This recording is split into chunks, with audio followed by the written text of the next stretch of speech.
I do subscribe to Carl Jung's theory of the collective subconscious in terms of the way people can transmit ideas which are much more complex than the ones which are clearly defined by the languages of different cultures, such as expressions, such as things that when we talk about reading between the lines and people in politics or in the media trying to express things which they can't openly say. Um, what people actually have in their brains is a complex mixture of ideas, feelings, emotions, and sensory impressions from all the people they've ever come into contact with over the whole of their own history. And this includes the people their ancestors came into contact with. Although, like genetics, some are dormant, some are suppressed by new politics or religion, some are discarded along with changing times, some are reinforced by both positive and negative experiences, and others are active and dynamic, telling us about life in the moment, which is why everyone needs to be able to understand themselves on different levels if they want to achieve a conscious state of mind. Jung's theory of synchronicity teaches us why it's important to recognize specific patterns in terms of what we can see about human behavior in a general sense and how it affects ourselves, as this tells us about what's happening in the world and who is in society and who have we interacted with today and what kind of effect have they had on us. And that's why a lot of people do a kind of meditation at night on how they feel and what kind of experiences they've had through the day to reflect on how societies are changing over time. For example, if things are moving forward into the Anthropocene in the proportions which I've outlined, then we should be able to see this happening in the world, and we should be able to see this improving every day, and how global events are affecting this trend, which is the one that I'm primarily concerned with. Of course, this encourages people to learn about what's actually going on in terms of societies, and it helps us to spot danger, opportunities for success, and how to get along with people in general, as we learn to understand the relationships between the different groups which exist. And I don't know if you've noticed how good salespeople are at picking up on trends and people's feelings and people's kind of body language, and see how life is affecting the many people who do not belong to any particular group and are simply carried along with the flow. If we think that today we are firmly entering the Anthropocene due to all the computer technology and especially the shift to online markets, but prior to the reform of the UN Security Council, some will say the structure of the postmodern age has not yet changed for them, while others will see the structure of the age as having changed, but we're still waiting for the reform of societal institutions to catch up with the way people are living. And this can be more or less directly attributed to the impasse between the right and left in politics, which has been caused by the shape global civilization evolved over time, and especially the way it came through the Cold War. This is why we should all get on the same page by learning at least the idea of a full global history, as the complex patterns in human behaviour do contain certain behavioural codes of conduct which we can trace back through the whole of civilization and recognise who different people are. Like, for example, I met a Mongol who was related to Genghis Khan, and they behaved differently to a Mongol who wasn't related to Genghis Khan. And you can trace these, ideas and behaviours all the way back into tribal traditions and social hierarchies. Royal people in the UK behave differently to non-royal people, and then you've got the socialists, and then you've got the fascists, who are very different. And, each have their own distinctive kind of motives and kind of history to the reason for the evolution of their behaviour. We can get around the problem of various cultures being prejudiced towards each other, which is happening a lot these days. For example, we don't see change coming from many leaders in the West who want to deny global history, as they cannot include Karl Marx in their ideas and methods. So the socialist left has found a way to propose these kind of ideas more in terms of common sense and less in terms of their historical motivation, as they're forced to admit the great flaw in modern capitalism, which is that it was because the Mongol Empire and Turks pushed the Europeans into discovering the Americas and creating their New World Order, which led to the European imperialism. That's why they became so determined to bring modern government and scientific ideas to the world. And so arguably it went too far, but on the other hand, there was too much resistance to the way that they did it. Maybe they took too much money out of people. Maybe they had to enforce these policies when they should have been consensual. So perhaps why people in the West don't understand the people in the East right now, because they don't understand why they wouldn't go along with the plan, or people in the East thinking, well, they couldn't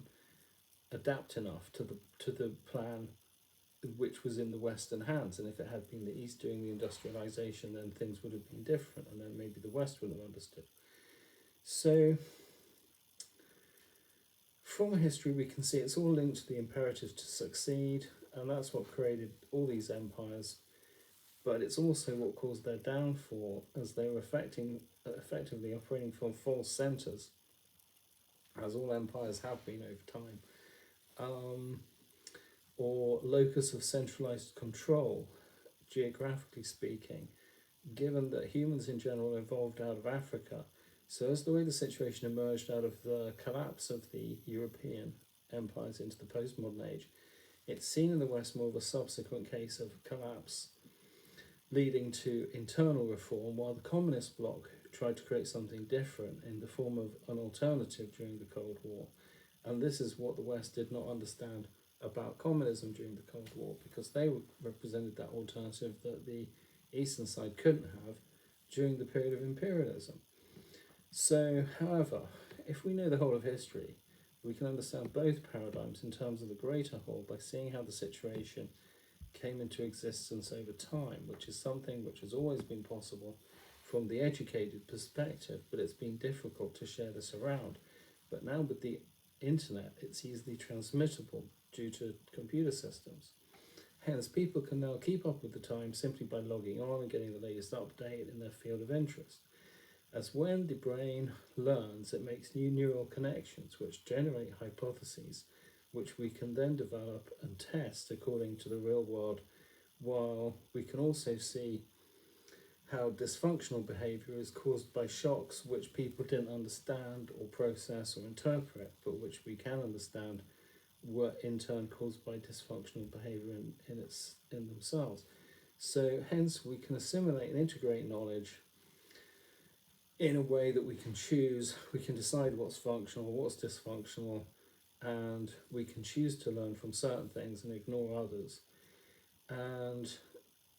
filter the rest to get ourselves into a new position globally. So we may regard the informed opinion as being essential to build a network outside the home and achieve that middle class status of being in the middle third and being able to influence others, which is what will incentivize change for the people who are not benefiting so much from the existing situation. And this seems to be the origins of all the new social movements which have ever existed over time. Synchronicity informs us by helping us to relate to different perspectives to the situation we're in now, as we learn to recognize different patterns in terms of the proportions in which they're evolving. We can do this without education, and it's one of the basic precepts of common sense, but with added literacy we can learn to update ourselves in specific senses which are useful to us in practical terms, more than simply being able to ask questions about different themes, facts and trends. If we consider this, with the advent of the internet, there's a huge incentive for all people to achieve literacy, as it means the whole of society can move forward, and what was previously just the spread of ideas and influences can turn into action, working groups and practical methods of improving our circumstances. This has led to more intense competition for working class roles, hence all the get rich and get fit memes for and the rules for successful lifestyle which have appeared on the internet. And then we have a greater propensity for the middle third to side with the upper echelons when it comes to resisting change, but it does mean a higher standard of intelligence across the whole of society, which means that the top third can stay in power as they can plan and announce change more effectively in advance and have everyone understand the direction things are going in. Hence all the wisdom and inner peace memes which we're finding on the internet for all the stressed executives out there. The fact that the issue of the superpower seems to be resolving itself in a meaningful way, but with the concession of the US siding with Russia over Ukraine, this looks like to be a shrewd move on the part of Trump, considering the new US working relationship with China, and that means it has to it can avoid the job of policing Europe. Still implies that people at large do not see the way things are going in due to the way it's all being done, according to the levels of protocol being way above most people's heads. But it does mean that we're at the point when people now can actually move in on this and stabilize this trend by getting themselves educated and giving the influence into the middle class, because that makes them part of things. So there's the incentive for people that are kind of lower down to influence the people higher up and get more of their own way,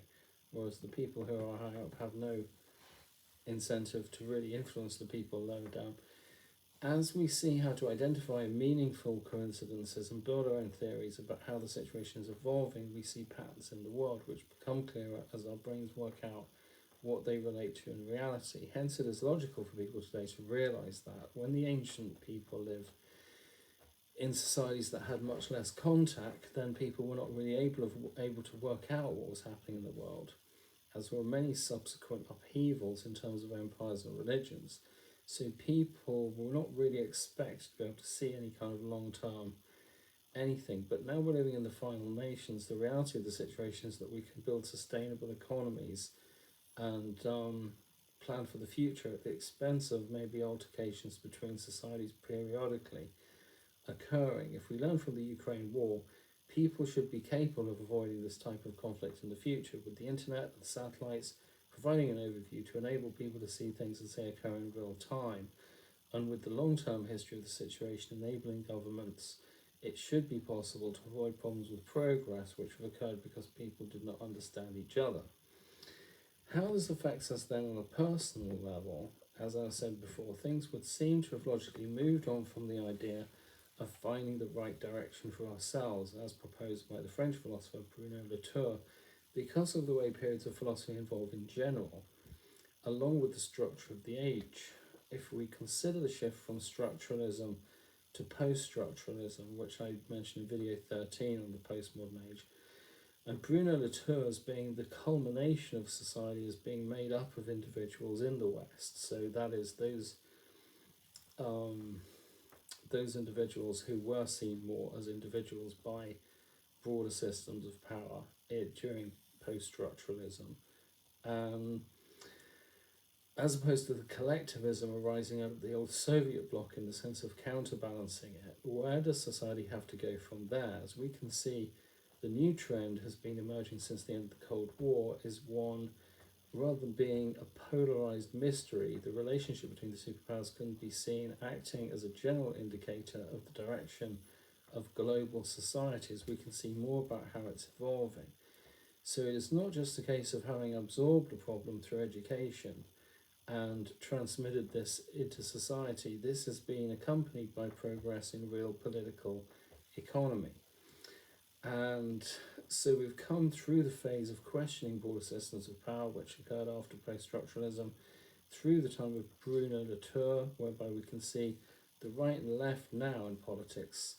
has developed the ability to express themselves in more rational ways, to the point where we can see the situation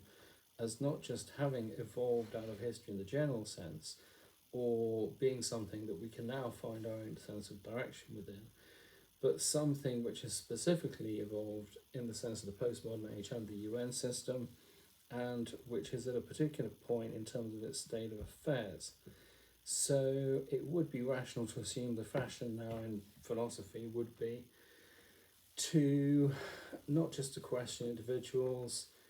finding the direction for themselves within the context of the whole, as we could see the truth about the way it all works was emerging, and hence the competition to create progress and create new roles was going in that direction at that point. But now it's more about everyone finding a kind of balance with themselves between the individual and the collective, even though we still have a problem on both sides, we're now learning to get society into a form in which we can address the issues that it has on each side. So we have the problem, for example, with the government in China solving the problem of people's attitude towards the state, whereas in Britain, laws have been brought in to stop people insulting each other and offending each other while protesting, because their freedom of speech imbalance works in the opposite direction. So, understanding the individual mind and the collective society to which we have feelings towards, we could say that we are a set of ideas which are energized by our activities,